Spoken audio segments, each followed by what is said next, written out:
Faman lam yasil bihadzal ilmi lam yakun aliman fil haqiqati walau qara'a alfa alfin minal kutub bahaitsu la yablughu ila ruhaniyati. Hamba yang tidak sampai tingkatan ilmu hakikat ini tidak dapat disebut alim secara hakiki walaupun ia membaca sejuta kitab, sebab ia tidak sampai pada ruhaniyahnya.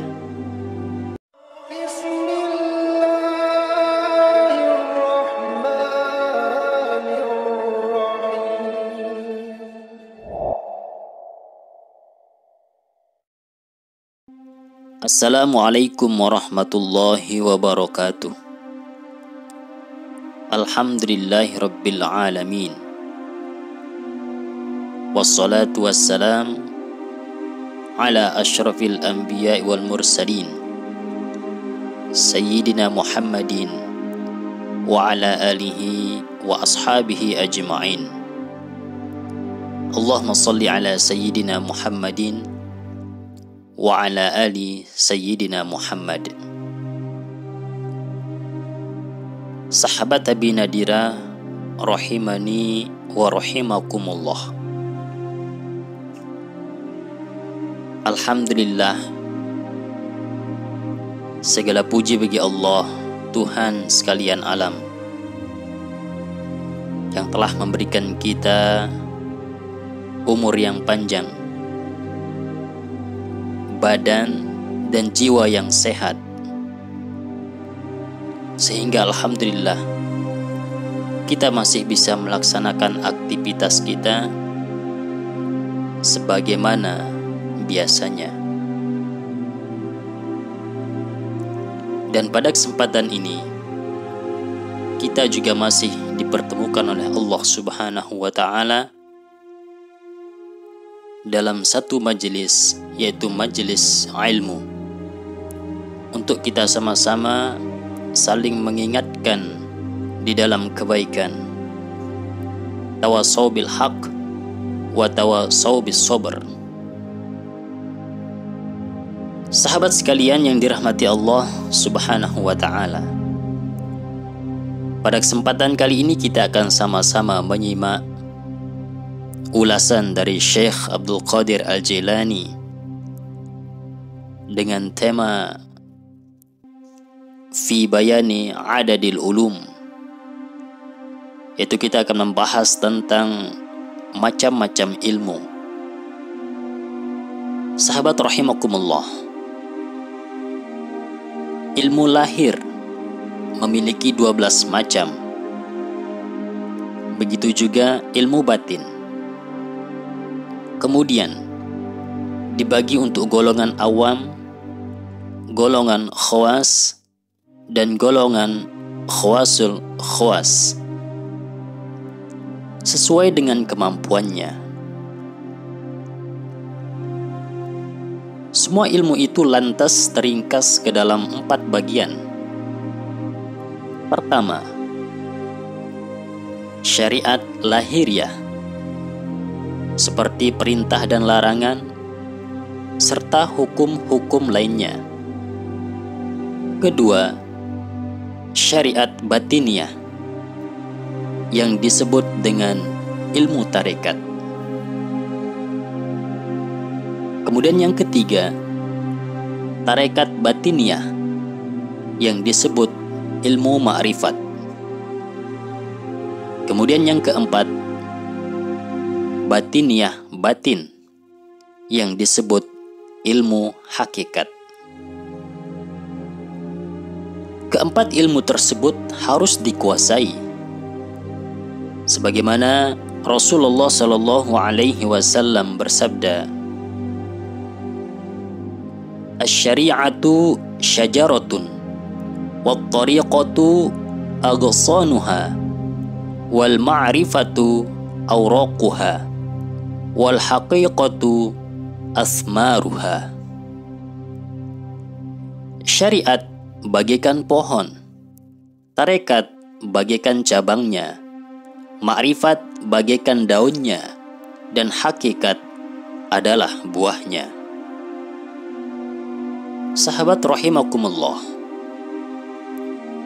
Al-Quran telah mencakup keempat ilmu tersebut melalui dilalah dan isyarahnya, secara tafsir maupun takwilnya.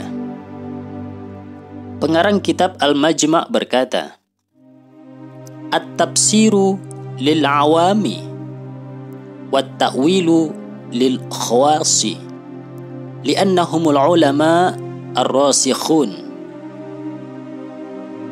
Tafsir itu untuk orang awam, sedangkan takwil untuk orang-orang khawas, karena mereka adalah ulama yang rusuh.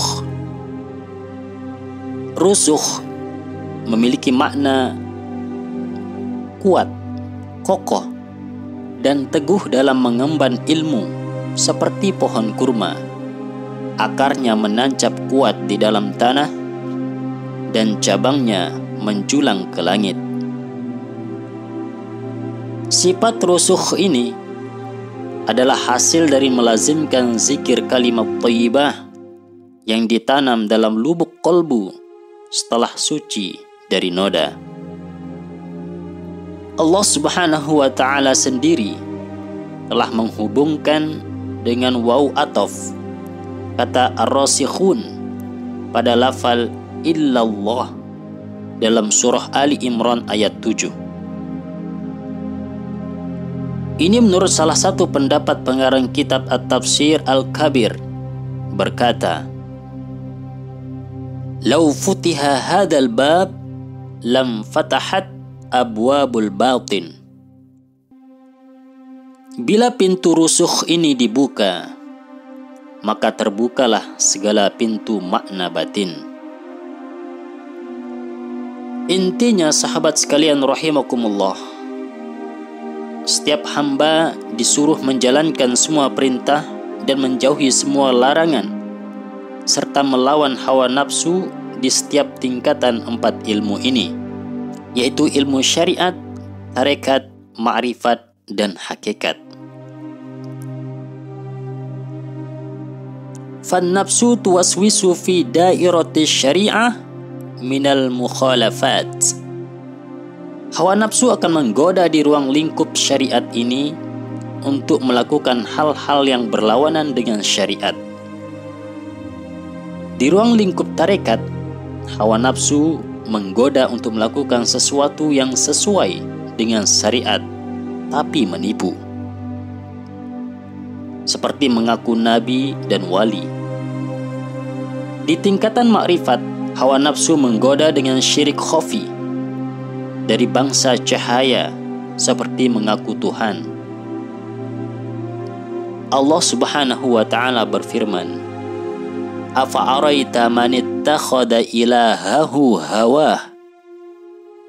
Maka pernahkah kamu melihat orang yang menjadikan hawa nafsunya sebagai Tuhannya? Quran Surah Al-Furqan ayat 23.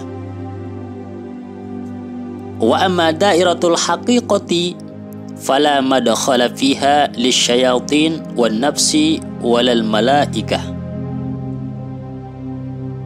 Adapun di ruang lingkup hakikat, setan, nafsu, dan malaikat tidak dapat masuk. Karena selain Allah Subhanahu wa Ta'ala, semua makhluk akan terbakar. Jibril alaihi salam berkata, "Lau danautu unmulatan lah taroktu." Andaikan aku masuk meski seujung jari ke alam ini, sungguh aku akan terbakar. Di derajat hakikat ini, hamba selamat dari perseteruan dengan setan dan hawa nafsu, dan dia menjadi hamba yang tersucikan atau mukhlas, sebagaimana firman Allah Subhanahu wa Ta'ala, "Fa bi'izzatika la ugwiyannahum ajma'in illa ibadaka minhumul mukhlasin." Demi kemuliaanmu, pasti aku akan menyesatkan mereka semuanya, kecuali hamba-hambamu yang terpilih di antara mereka. Quran Surah Shad ayat 82 dan 83. Adapun hamba yang tidak sampai pada tingkatan hakikat, tidak mukhlas atau tidak tersucikan, ini berarti bahwa sifat kemanusiaan itu tidak akan hancur kecuali dengan tajalli zat, dan kebodohan tidak akan hilang kecuali dengan makrifat zat. Sehingga di tingkatan ini Allah Subhanahu wa ta'ala memberi ilmu pada hamba dari sisinya tanpa perantara berupa ilmu laduni. Maka dia mengenal Allah Subhanahu wa ta'ala dengan perkenalannya dan beribadah padanya dengan pengajaran darinya seperti Nabi Khidir alaihi salam. Di tingkatan hakikat ini, hamba menyaksikan Roh Kudusi dan mengenali nabinya Muhammad sallallahu alaihi wasallam secara hakiki. Maka roh akhir atau roh jismani hamba harmoni menyatu pada roh permulaan atau Roh Kudusi, dan seluruh nabi menyampaikan kabar gembira bahwa ia telah wusul selamanya pada Allah Subhanahu wa ta'ala. Sebagaimana firman Allah Subhanahu wa ta'ala, wa hasuna ulaika rafiqa, dan mereka itulah teman yang sebaik-baiknya. Quran Surah An-Nisa ayat 69. Faman lam yasil bihadzal ilmi lam yakun aliman fil haqiqati walau qara'a alfa alfin minal kutub bahaitsu la yablughu ila ruhaniyati. Hamba yang tidak sampai tingkatan ilmu hakikat ini tidak dapat disebut alim secara hakiki, walaupun ia membaca sejuta kitab, sebab ia tidak sampai pada ruhaniyahnya. Adapun amal ibadah roh jismani adalah dengan ilmu lahir yang pahalanya berupa syurga saja, dan penyaksian tajalli sifat-sifat yang bertentangan. Seperti orang yang taat pada Allah akan masuk syurga, sebaliknya orang yang menentang Allah akan masuk neraka. Orang alim tidak akan masuk ke alam Roh Kudusi dan Al-Qurbah hanya dengan ilmu lahir ini, sebab ia merupakan alam terbang. Maksudnya adalah terbangnya al-insan al-hakiki, dan terbang harus menggunakan dua sayap, sehingga hanya hamba yang menguasai ilmu lahir dan ilmu batin yang sampai ke alam al-qurbah tersebut. Sebagaimana firman Allah Subhanahu wa ta'ala di dalam hadis kudusi,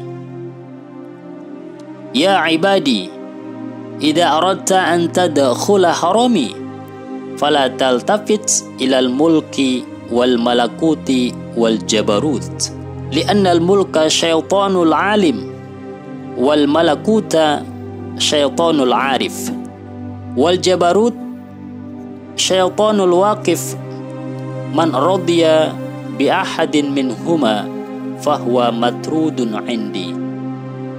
Wahai hambaku, jika engkau ingin masuk ke haramku, yang dimaksud dengan haram di sini adalah al-qudsiyah atau alam kurbah, maka engkau jangan menoleh ke alam mulki, alam malakut, dan alam jabarut.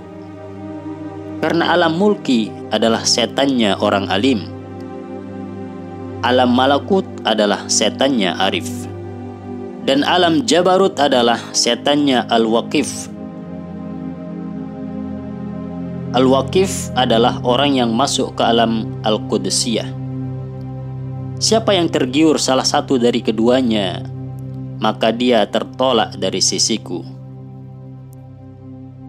Maksudnya sahabat sekalian rahimakumullah wa hafizakumullah, dia tertolak dari alam kurbah tetapi tidak tertolak dari syurga. Sejatinya mereka mencari alam al-kurbah, tapi mereka justru tidak sampai padanya lantaran tergiur yang bukan semestinya, dan lantaran mereka hanya memiliki satu sayap saja, yaitu ilmu lahir. Selain itu, karena ahli kurbah yang telah sempurna ini, balasannya adalah surga yang tidak pernah dilihat mata, tak pernah terdengar oleh telinga, dan tidak pernah terbetik di dalam kolbu manusia, yakni surga al-kurbah. Tidak ada bidadari, istana, madu, atau susu di dalamnya. Atau kenikmatannya bukan kenikmatan jasmani, tapi kenikmatan melihat Allah Subhanahu wa ta'ala. Maka hendaknya manusia mengetahui kualitas dirinya, jangan mengaku-ngaku makom yang tidak layak baginya. Amirul Mukminin Sayyidina Ali ibn Abi Thalib radhiyallahu anhu berkata, rahimahullahu mra'an arafa qadrahu walam yata'adda tawrahu wa yahfazu lisanahu walam yudayyi umrahu. Allah Subhanahu wa ta'ala menyayangi orang yang menyadari kualitas dirinya dan tidak mendaku makom ruhani yang belum dicapai, menjaga lisannya dan tidak menyia-nyiakan usia.